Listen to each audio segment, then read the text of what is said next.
A love letter to my hometown high street. Last time I was home, I noticed the boarded up shops and dusty windows more than ever. What happens to communities when the high street starts to fade away? Last time I was back home on the Isle of Wight, I walked a route I've taken over 1,000 times. I passed my old school, the park I used to play in, and the big house where I first got drunk on a bottle of cheap wine with my best friend. I glanced through the windows of the pub where 20 of us used to cram into the back room, and one of our mates, armed with ID and Dutch courage, would order all our drinks. But when I reached my old high street, my wistful nostalgia evaporated. The shutters were down on the storefront that had once housed HMV, then a 99p store, then a Poundland, a for let sign hanging above the door. I'm used to seeing the odd empty shopfront in my hometown, Newport, the Isle of Wight's capital, but that wasn't the only hole on the high street. The printing shop,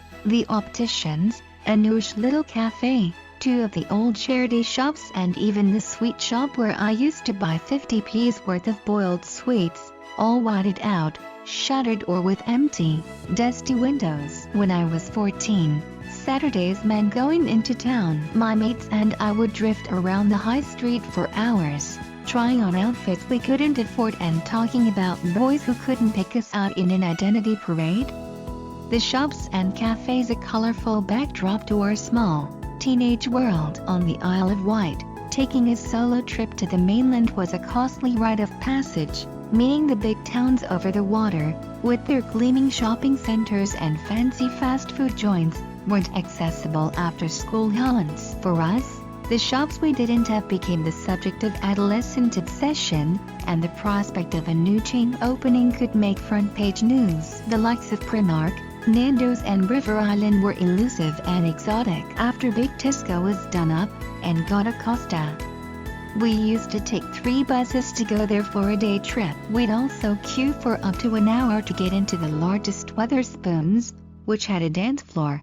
On Saturday nights at 16, I'd go into town every day after school with my group of friends. We all knew every garment sold in our small selection of shops by heart and would buy identical outfits and wear them to sixth form on alternate days. I'd often look at women who worked in clothes shops and think how sophisticated and worldly they seemed, flitting around the shop floor tweaking hangers and shifting rails. I'd watch them chatting effortlessly to customers, lanyards swinging from their necks, certain being a shop assistant was a ticket to some glamorous adult life that was just out of reach. My mates and I knew the shop staff in town by sight and hoarded snippets of information about their lives, or else made them up. Kenny, who dished out sugar donuts in paper bags from a wooden ash by day, and cheesy chips by night, while chatting to us about our lives. Rob, who we went to, twittery and nervous, for £10 piercings when we got bored. Tom, a gothic-looking supermarket assistant in his 20s over whose relationship status we'd excitedly speculate but who, in reality, we could barely make eye contact with. Every corner of the high street had a store that became part of our shared mythology. The secluded bridge by the department store that became a make-out spot. The KFC where we all watched from the window, scoffing fries, as 2 of our friends broke up, sobbing and screaming at each other on a park bench. The Pizza Hut where I met my first boyfriend at a birthday meal. The McDonald's that kids used to hang outside in groups, where I went with him on our first date, refusing to eat anything in case I got chicken nuggets in my braces. The next where I worked this summer we broke up, surviving on an empty stomach because heartbreak made food taste like cardboard and sawdust. The alleyway round the side of Summerfield where we kissed on a night out months later, before getting back together. It's not just my high street that's struggling now. Since 2013,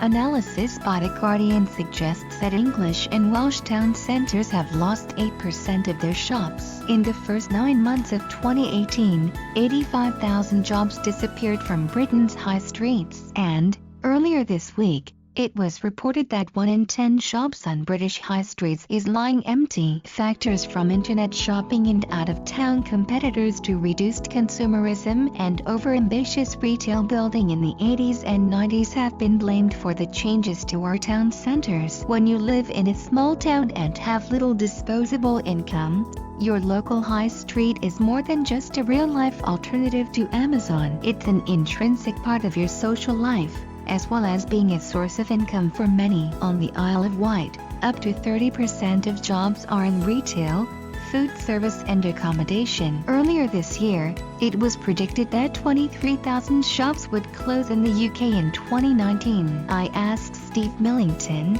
director of Manchester Metropolitan University's Institute of Place Management, what a change to the high street can mean to a community like mine. Town centres and high streets can connect into civic pride and local identity, he tells me. So people will say things like, I'm going into town, and you know they mean the center. The town center is almost like the front room of the town. So, if it's a bit vandalized or full of graffiti and empty shops, the people of the town can see it as saying something about them. But, according to Steve, it's not all doom and gloom. While the figures around store closures can seem bleak, the high street still has an important social and cultural role to play. Evidence we've gathered from younger people suggests that they think of town centers in a completely different way, he tells me. They see them as places to go and meet their friends and do things like hang out, go for something to eat or to the cinema. These type of activities will become more important. When I was 14,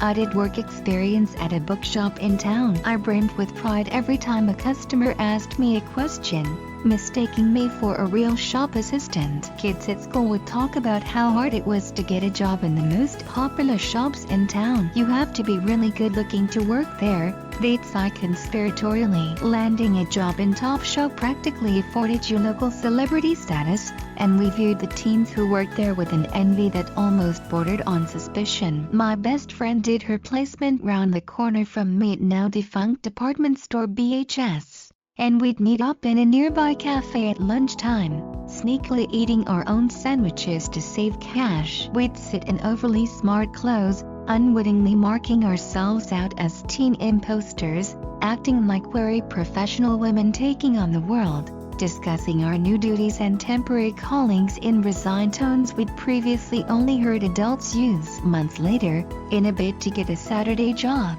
I printed off 30 CVs containing my name, address and almost nothing else, and took them on a trip into town, my heart hammering as I mentally rehearsed what I'd say when handing them over to the till staff. I honked them round all the shops, hoping the mile-wide margins would disguise my total lack of experience. A few months after that, I did finally get a part-time job in a clothes shop. This store was opening in an empty Woolworth, and all of us worked extra hours hanging posters and dressing mannequins. I traveled to the mainland with the other Saturday girls to do till training, jabbering away about our bosses on the ferry over. The day the store opened, we dished out sweets, cakes and glasses of budget fizzy wine to customers, feeling like we were part of something important. Now, when I go back home, I still wander up and down the high street, but the shops are different on every visit, and every time it feels like there are more and more empty windows. My friends and I still meet for coffee in town, and sometimes we'll even visit Kenny for chips after a night at the pub. But now,